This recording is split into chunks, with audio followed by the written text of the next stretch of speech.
Hello everybody, this is the thejonnymar, and welcome back to my Let's Play of The Legend of Zelda: A Link to the Past. You may notice that I've gone a little bit Zelda crazy over the last couple of days, and I'm going to be uploading a couple Link to the Past episodes in a row. And that is mainly because I'm at a point in this game that I absolutely love, and so I am very excited to be doing the next couple of dungeons. Now, last time we finished up with the first dungeon of the Dark World, known as the Dark Palace. And the special item of that palace, the magic hammer, actually allows us to do a little bit of a combo breaker in terms of which dungeons we can access. So instead of moving on directly to the second dungeon, or the Water Palace, I'm actually going to be doing the fourth dungeon. And that is called Thieves Fort, or Thieves Town, or I've always called it Blind's Dungeon. And to access that, we have to use our magic hammer on a particular place just to the north of Kakarika Village. But first, we're going to go get a heart piece that is now available to us. In the first part of the game, you may remember when we went to get our first heart piece, there was a couple of twin lumberjacks working on a tree up here to the north. Well, they have finished cutting down that tree, and if you use your Pegasus boots to run into it, it opens up a secret passage. You continue north from here, there are some fairies you can dine on. Num num. And also to the right here, a heart piece.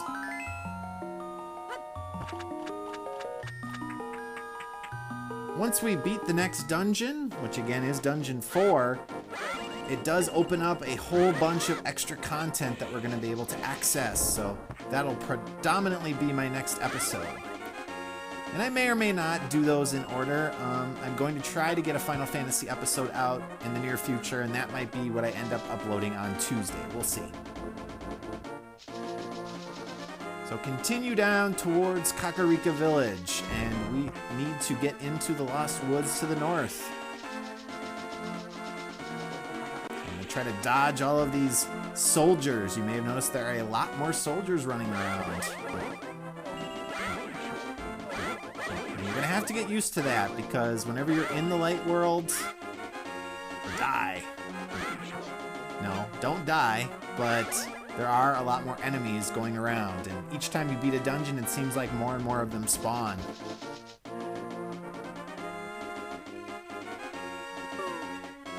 So get out your magic hammer, and you'll notice over here to the right some stakes. Pound one down, lift up this rock, and we get a teleporter, which takes us to the Dark World.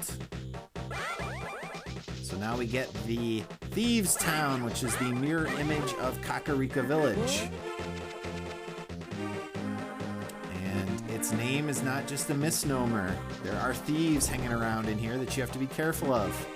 Kind of like the one in the forest from my first episode. They will run into you and steal items from you. So you need to dodge them as much as possible. I'm going to head down here towards the southeast. Use my hammer to knock this pound down. Well, stake down.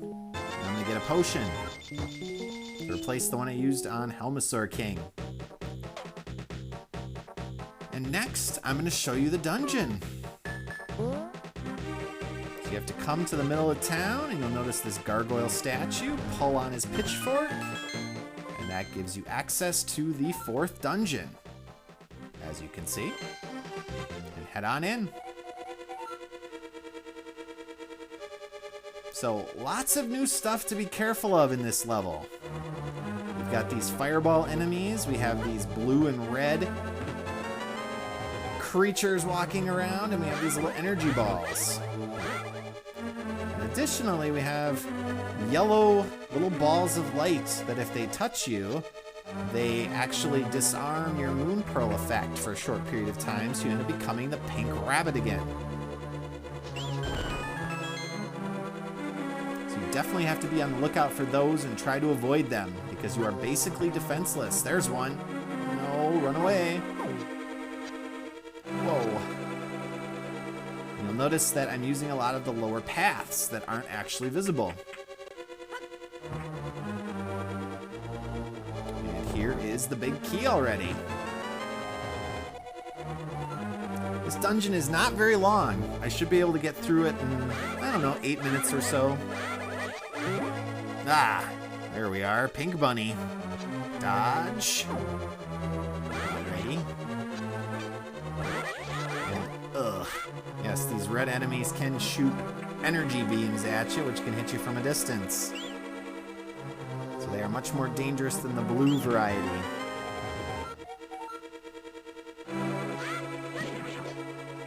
As we progress through this dungeon, I am going to be using my ether medallion much more regularly to freeze all these guys. But since it takes, up so much magic power, I have to conserve it for now. And we are already a third of the way through this dungeon. Pretty quick. Come up here, grab the key, and then we'll have to head east. So here's about where I'm gonna start using my ether medallion.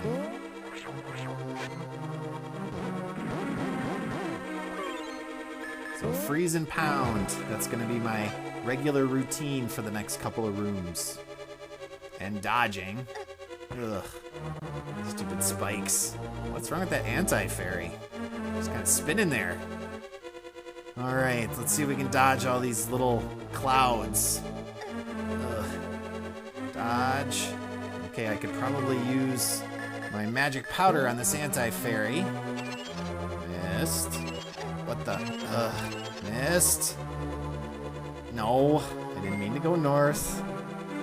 All right, get it. What the? Come on. There we go.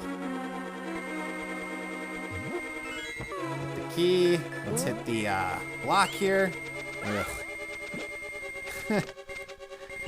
I guess it's just trying to frustrate me at this point, and it's working pretty well.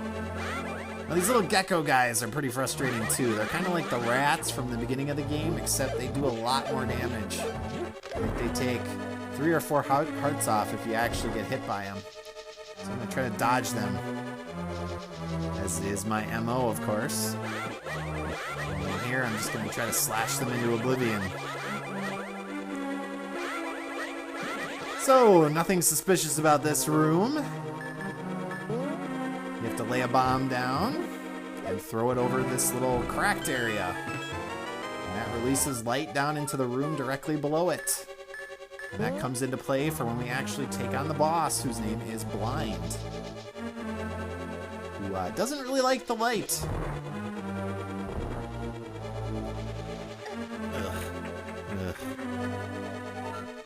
Not quite as bad as the Ice Palace later, but sometimes I get caught up on the stairs and I can't get through the doorway.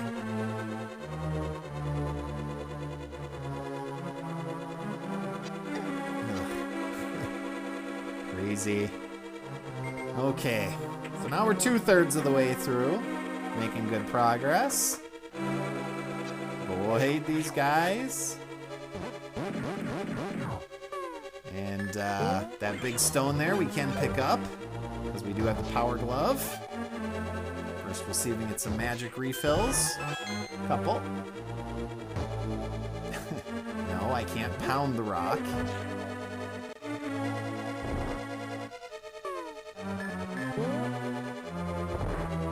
Alright, now this room is bad guy heck. There's a ton of them in here. So let's freeze them all.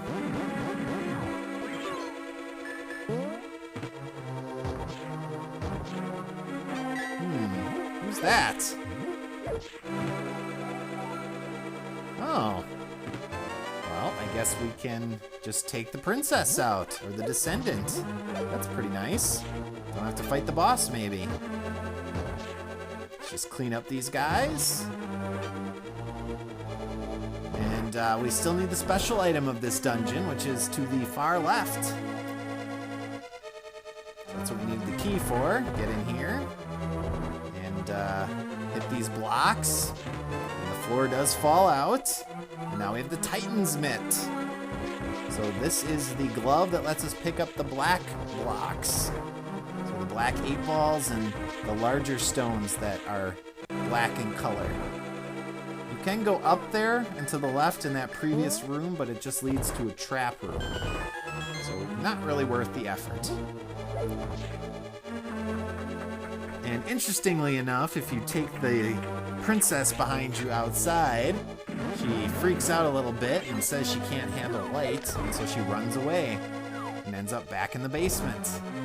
So that's a little suspicious. And instead, let's try putting her in this light in this room. Ah, too bright. And this is blind, the dungeon master. So you have to hit him 3 times. That releases his head to float around the room and shoot fireballs at you. He has 3 heads that you have to defeat. So each head takes 3 shots. Dodge. Okay, we got 2. We need 3 more. Here's my potion here. 2 hits to go. Ugh. Hit him. Come on. There we go. Piece of cake compared to Helmasaur King. Now, the reason I do this dungeon next is because of the Titan's Mitt. That allows you to access a couple of really cool upgrades, including getting the 3rd level sword, which is significantly more powerful than the Master Sword and helps out a lot in the next dungeons.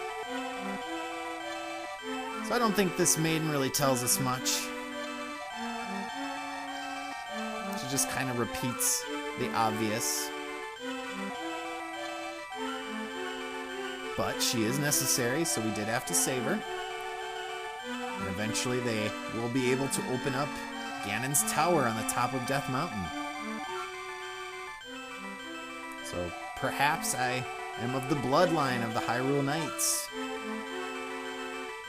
And I do think I have the potential to destroy Ganon.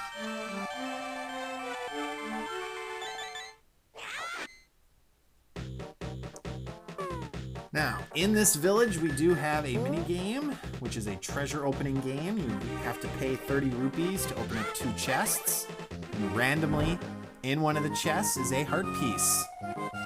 So we will try it once so I can show you what it looks like. And if we don't get the heart piece, I will skip ahead and show you when I actually do get it. And I didn't. So let's skip ahead.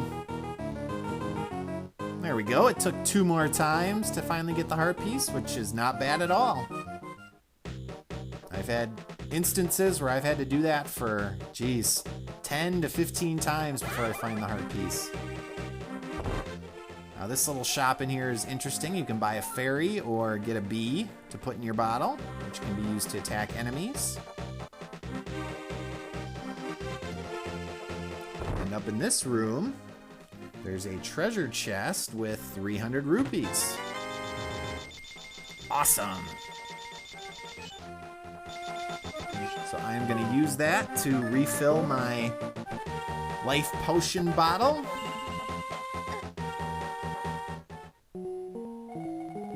And in my next episode, what we'll end up doing is doing a bunch of side quests. So I'm going to upgrade my sword, get a couple of heart pieces, get a new item or 2, and then we will continue towards Dungeon 2, actually, which is actually the Swamp Palace, I think, not the Water Palace. So thanks for watching, and I will see you all next time.